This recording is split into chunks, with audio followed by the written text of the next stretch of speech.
10, 9, 8, 7, 6, 5, 4, 3, 2, 1. Beginning pitch over.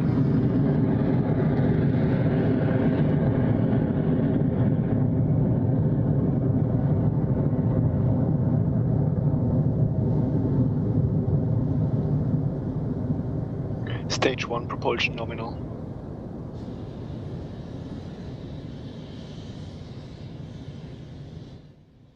The Goddess of Grain is on her way to orbit following a clean liftoff from Pad A at Launch Complex 1. And as you can see, we don't have vehicle cameras, but we are holding speeds of over 900 kilometers an hour at more than 6 kilometers in altitude above Earth, all nominal. We're coming up quickly on our first launch milestone called Max Q, or Maximum Aerodynamic Pressure. This is the moment when Electron will experience peak structural load on the way to space, and we should hear a call out shortly from Mission Control.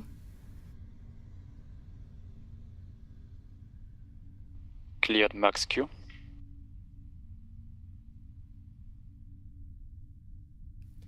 There we go. That's Max Q, cleared by Electron, now at speeds of more than 2,200 kilometers above Earth, and 10 kilometers above Earth, and 2,200 kilometers an hour. Sorry about that.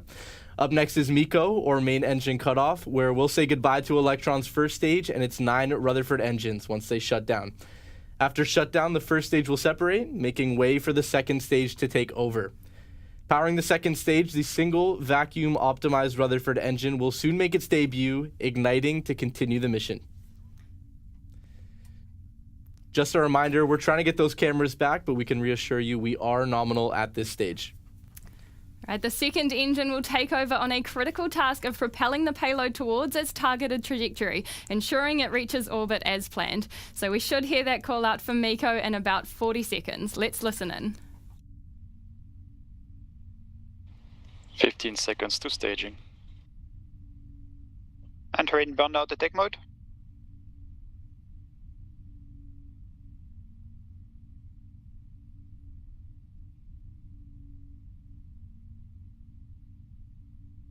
MECO confirmed.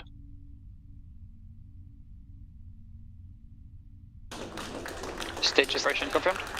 Stage 2 ignition confirmed.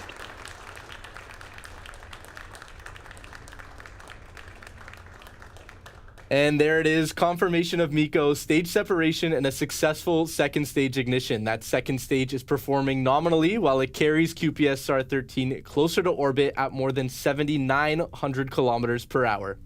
Next up will be fairing jettison. So until now, the SAR satellite has been safely enclosed within Electron's 2 protective fairing halves, keeping it secure during the initial stages of flight. Pretty soon, those fairing halves will split and fall away since QPS-SAR-13 no longer needs its protection from the friction of the lower atmosphere. We're listening out now for fairing jettison confirmed from Mission Control.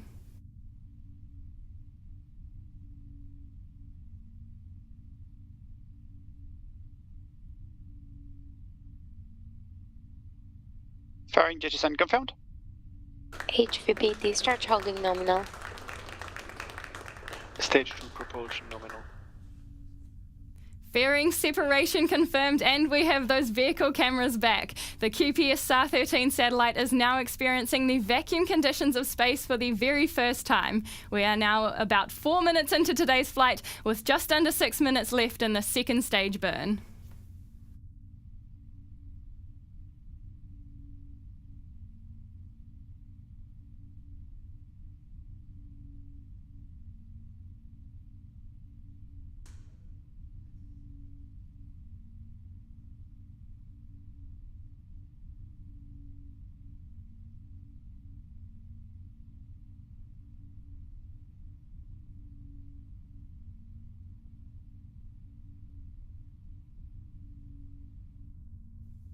As powerful and efficient as Electron's second stage engine is, the journey to orbit is still about 3 times longer than how long it took for Electron's first stage.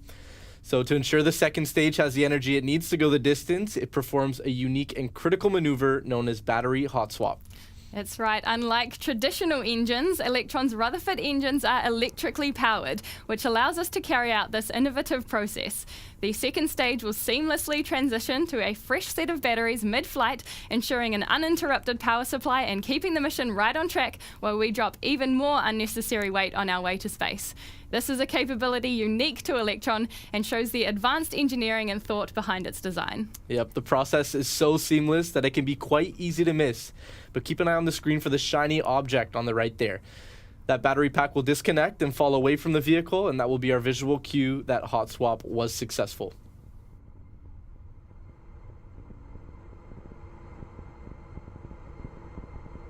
Guidance is nominal. 200 seconds remaining.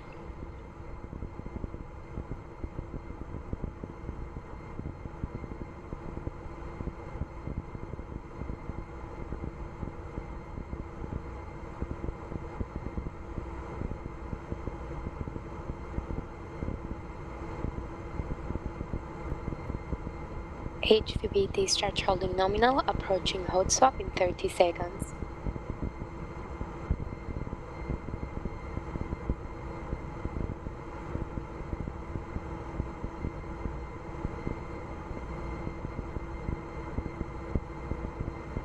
Throttling down.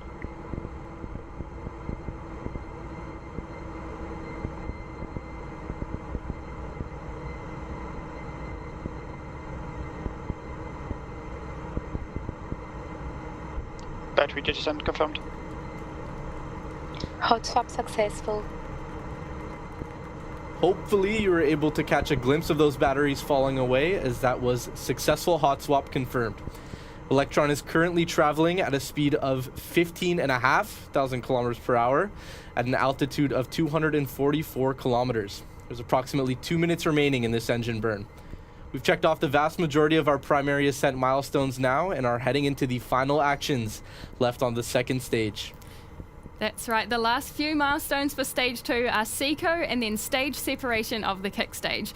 Practically the same as the actions that took place between the first and second stages for our first separation event, except instead of main engine cutoff, we have second engine cutoff. Once that's complete, the kick stage, with its IQPS satellite attached, will be separated into its transfer orbit for the mission. Because the kick stage is initially released in an elliptical pattern, a transfer orbit will bring the kick stage to our planned 575 kilometer apogee. That journey takes about 40 minutes or so from the moment the kick stage is separated from the second stage, and once the kick stage reaches its target, its own Curie engine will start up to perform the maneuvers needed to circularize its orbit. But before that happens, of course, we have to make our way through SECO and kick stage separation from the second stage. That's coming up in just a few moments now, so let's go ahead and listen in for the call-outs from Mission Control.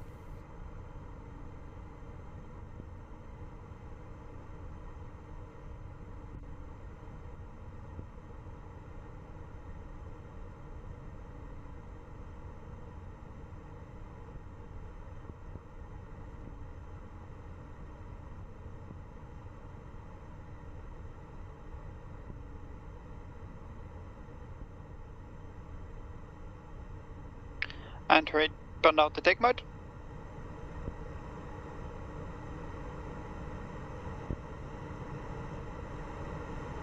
Guidance is in terminal.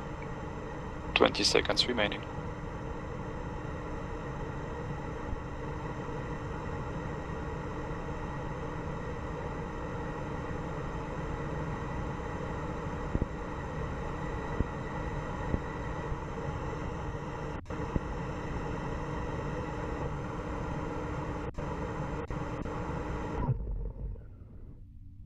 SECO confirmed.